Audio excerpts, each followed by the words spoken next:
लो भाई बब्बन, बन गई तस्वीर। जरा देखकर बताओ कैसी बनी है। अरे भाई मोहन, मेरी सलाह मानो तो तुम रहने ही दो। एक पेंटर बनना तुम्हारे बस की बात नहीं है। हाँ, तुमने सही कहा। मुझे भी कुछ ऐसा लगता है। खैर, आज शाम की गाड़ी से मैं शहर वापस जा रहा हूँ। कुछ जरूरी काम आ गया है। शहर से वापस आने के बाद तुमसे मिलता हूँ। मोहन अपने घर के दरवाजे पर ताला लगा देता है और वहां से चला जाता है। फिर उसी रात अचानक तेज हवाएं चलने लगती हैं। चारों तरफ डरावना माहौल बन जाता है। तभी मोहन की बनाई हुई पेंटिंग की वो औरत एक खतरनाक चुड़ैल में बदल जाती है और पेंटिंग से बाहर आ जाती है।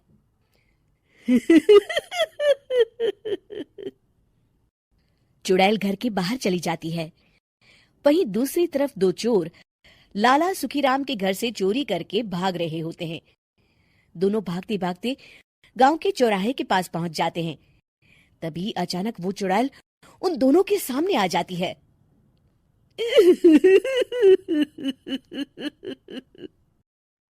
अरे मर गया रे। ये चुड़ैल कहाँ से आ गई? अरे मैंने तो तुझसे पहले ही कहा था कि आज अमावस्या की रात है। आज हमें चोरी नहीं करनी चाहिए। हाँ भाई बिल्ला, तुमने बिल्कुल सही कहा। जरा इसके दांत तो देखो, कितने बड़े हैं। चुड़ैल उन दोनों की तरफ बढ़ती है।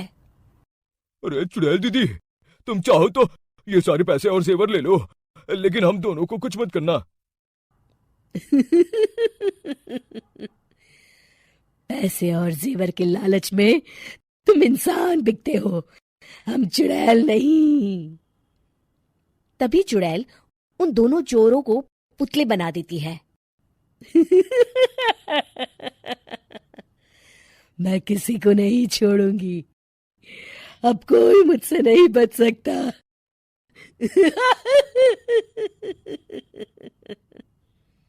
चुड़ैल अपने अगले शिकार की खोज में वहां से चली जाती है।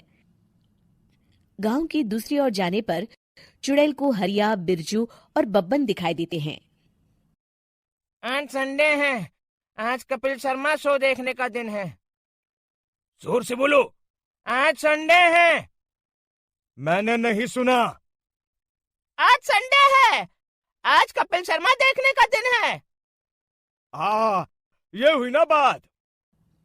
अरे ये कपिल शर्मा कौन है जो ये लोग उसे देखने के लिए इतने उतावले हुए जा रहे हैं? खैर, मुझे क्या, मैं अभी इन दोनों को मजा चखाती हूँ। चुड़ैल तेजी से उड़कर उन तीनों के सामने आकर खड़ी हो जाती है।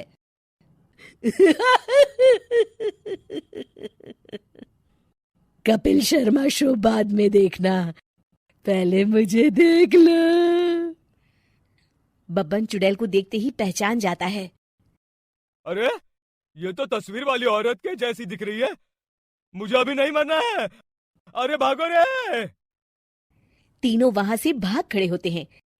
बब्बन तो किसी तरह अपनी जान बचाकर वहां से भाग जाता है, लेकिन हरिया और बिरजू को चुड़ैल पकड़ लेती है और उन्हें पुतला बना देती है।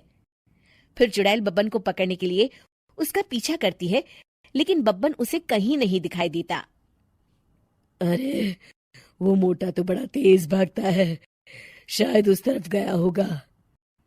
बब्बन एक दीवार के पीछे छुपकर बैठ जाता है और चुड़ैल उसके सामने से आगे निकल जाती है।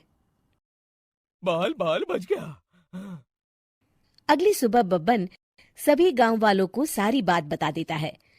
फिर उस चुड़ैल के डर से रोज शाम होते ही पूरे गांव में सन्नाटा छा जाता था और कोई भी अपने घर के बाहर नहीं निकलता था।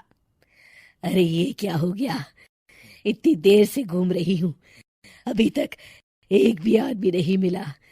अरे कहाँ मर गए सबके सब। चुड़ैल वहां से चली जाती है। इस तरह कुछ दिन बीत जाते हैं।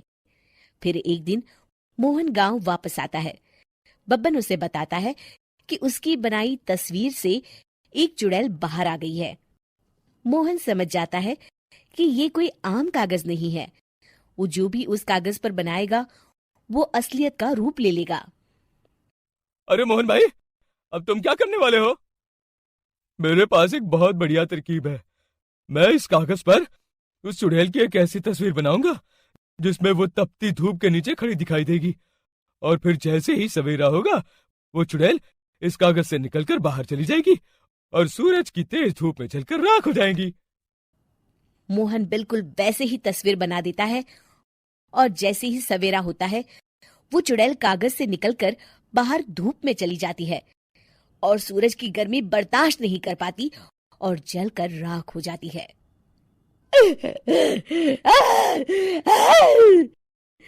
ये मुझे क्या हो रहा है? मैं सूरज की रोशनी बर्दाश्त नहीं कर सकती। मेरा पूरा शरीर जल रहा है। और इस तरह चुड़ैल के जलते ही पुतले बने सभी लोग पहले की तरह इंसान बन जाते हैं।